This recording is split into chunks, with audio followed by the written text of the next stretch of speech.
Hamas ने Israel पर हमला किया।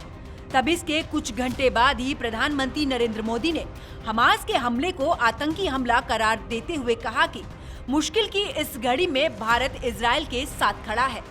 प्रधानमंत्री ने संसदीय सम्मेलन को संबोधित करते हुए कहा कि भारत कई दशकों से आतंकवाद का सामना कर रहा है। आज आतंकवाद विश्व के हिस्सों में अलग अलग रूपों में पहुंच चुका है। इससे दुनिया को इसकी भयावहता का एहसास हो गया है। उन्होंने कहा कि इसमें सबसे दुखद पहलू ये है कि आतंकवाद की परिभाषा को लेकर आम सहमति नहीं बन पाई है।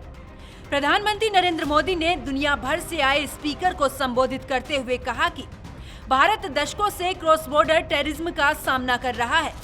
आतंकवादियों ने भारत में हजारों निर्दोषों की जान ली है।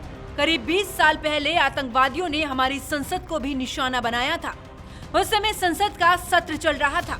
आतंकियों की तैयारी सांसदों को बंधक बनाने की थी, उन्हें खत्म करने की थी।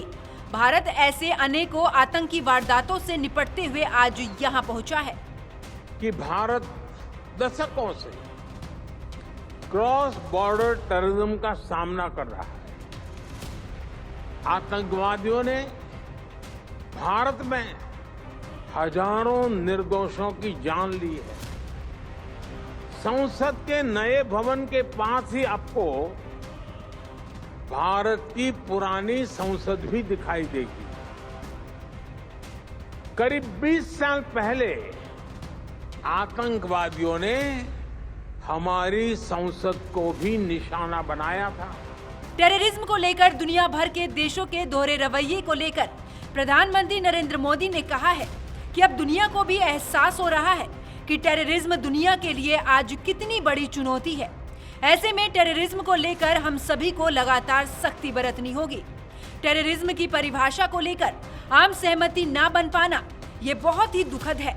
आज भी यूनाइटेड नेशन में international convention on कम्बेटिंग terrorism concession का इंतजार कर रहा है। दुनिया के इसी रवैये का फायदा मानवता के दुश्मन उठा रहे हैं। दुनिया भर की पार्लियामेंट्स और रिप्रेजेंटेटिव्स को सोचना होगा कि इस लड़ाई में हम मिलकर कैसे काम कर सकते हैं। अब दुनिया को भी एहसास हो रहा है कि टेररिज्म दुनिया के लिए कितनी बड़ी चुनौती है।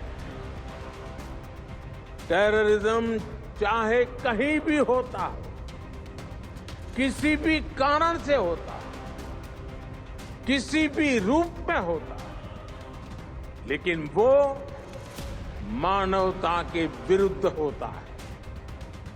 ऐसे में टेररिज्म को लेकर हम सभी को लगातार सख्ती बरतनी ही होगी। हालांकि इसका एक वैश्विक पक्ष और है जिसकी तरफ मैं आपका ध्यान आकर्षित करना चाहता हूं।